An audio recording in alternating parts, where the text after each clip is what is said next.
नमस्कार. आज आपण बोलतोय ॲलिस फेनी यांच्या रॉक पेपर सिझर्स या पुस्तकाबद्दल. हे 2021 मध्ये आलेलं एक मानसशास्त्रीय थरार पुस्तक आहे. हो, आणि आपल्याकडे याचं एक परीक्षण आहे ज्याला एकूण रेटिंग मिळाले 4.35 आउट ऑफ 5. चांगलं रेटिंग आहे म्हणजे. हो, बरं रेटिंग आहे.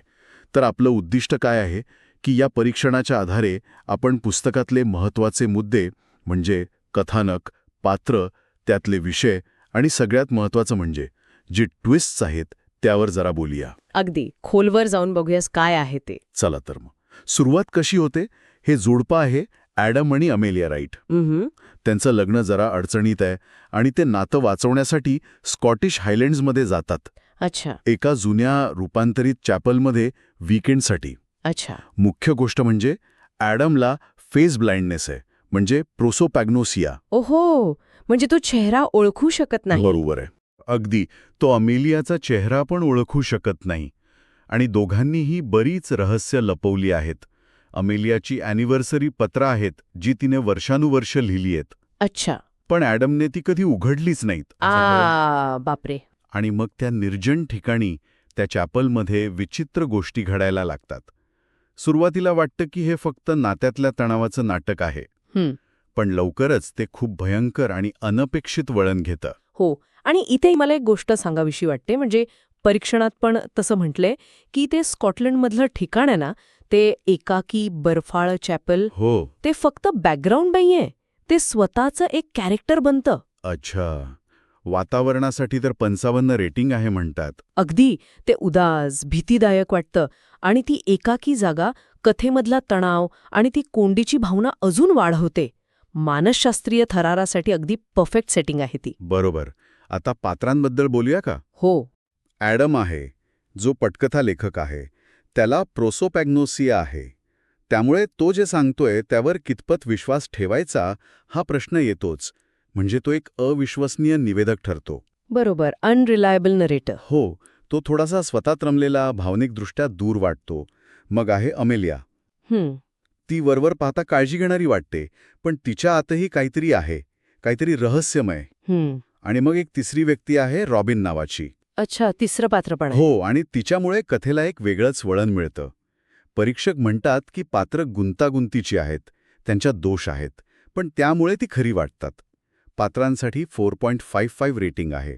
वा. आणि मुख्य विषय काय आहेत यात? अर्थातच लग्न, रहस्य, विश्वास, ओळख आणि हाताळणी, मॅनिप्युलेशन. हो, मॅनिप्युलेशन हा महत्वाचा भाग आहे. आणि ॲडमचा प्रोसोपॅग्नोसिया फक्त एक आजार नाहीये, तो कथेच्या रहस्याचा आणि त्या अविश्वसनीयतेचा केंद्रबिंदू बनतो. बरोबर. म्हणजे घरगुती रहस्य प्रकारात हे खूप महत्वाचं ठरतं. तिथे नात्यांमधल्या ज्या गडद बाजू असतात, लपलेल्या गोष्टी असतात, त्या समोर येतात.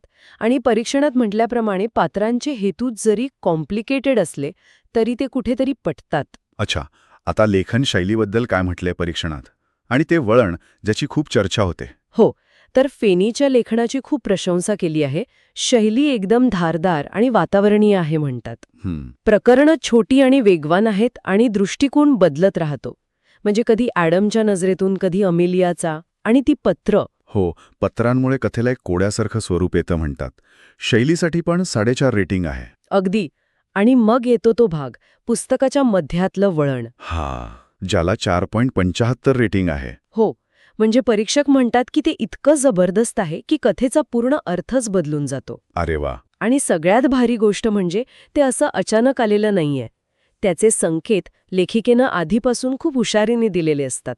मागे वळून पाहिलं की ते जाणवतात. म्हणजे ते फक्त धक्कादायक नाही तर समाधानकारक पण आहे. अगदी. ते कथेला एक नवीनच संदर्भ देतं, म्हणून ते जास्त प्रभावी ठरतं. अर्थात काही टीका पण आहेत बरं का. अच्छा, काय टीका आहेत? परीक्षणानुसार काही वाचकांना असं वाटू शकतं की फेस ब्लाइंडनेसचा वापर थोडा सोयीस्कर केलाय कथानकासाठी, किंवा काही भाग थोडेसे अविश्वसनीय वाटू शकतात, आणि काहींना सुरुवातीला पात्र कदाचित तितकीशी आवडणार नाहीत असंही म्हटलंय. अच्छा, पण मग ह्या गोष्टींमुळे एकूण अनुभव बिघडतो की त्या या शैलीचा भाग आहेत असं वाटतं? परीक्षण असं सुचवतं की हे या शैलीचाच भाग असू शकतं. म्हणजे घरगुती नोआरमध्ये अनेकदा पात्र अशी अपूर्ण किंवा नैतिकदृष्ट्या संदिग्ध असतात. बरोबर. आणि रहस्य टिकवण्यासाठी कधीकधी अविश्वसनीय घटना किंवा योगायोग वापरले जातात. त्यामुळे या त्रुटी असल्या तरी त्या पुस्तकाच्या एकूण प्रभावाला कमी करत नाहीत, उलट त्या अनुभवाचा एक भाग बनताना दिसतंय. ठीक आहे. तर मग हे पुस्तक नक्की कोणासाठी आहे? कोण जास्त एन्जॉय करेल? परीक्षकांच्या मते ज्यांना वेगवान, धक्कादायक वळणं असलेले थ्रिलर्स आवडतात, त्यांच्यासाठी हे अगदी उत्तम आहे. जे.बी. पॅरेज, लिसा जुएल किंवा गिलियन फ्लिन यांचे वाचक आहेत. म्हणजे ज्यांना तो घरगुती नोआर किंवा डोमेस्टिक सस्पेन्स आवडतो, त्यांना हे नक्कीच आवडेल. शिवाय ज्यांना एकाकी, बंदिस्त जागेत घडणाऱ्या कथा आणि अविश्वसनीय निवेदक आवडतात, त्यांच्यासाठी पण हे चांगलं आहे. ओके. म्हणजे पात्र अभ्यास आणि रहस्य यांचा समतोल आवडणाऱ्यांसाठी. अगदी. तर मग या सगळ्या चर्चेचा सारांश काय? रॉक पेपर सिझर्स ही एक हुशारीनं लिहिलेली वातावरणीय घरगुती थरार कादंबरी आहे. हो. जी केवळ खोटेपणावर नाही तर त्या मागच्या गुंतागुंतीच्या कारणांवर पण लक्ष देते. रहस्य, दृष्टिकोन आणि आपण आपल्या जवळच्या लोकांना खरंच किती ओळखतो यावर विचार करायला लावणारी आहे. अगदी बरोबर. आणि यामुळे एक महत्वाचा प्रश्न मनात येतो. ॲडमची ती स्थिती आणि कथेतील इतर रहस्य बघता आपली ओळखण्याची क्षमता आणि इतरांबद्दलचं आपलं आकलन किती तकलादू असू शकतं हे दिसतं. खरंय.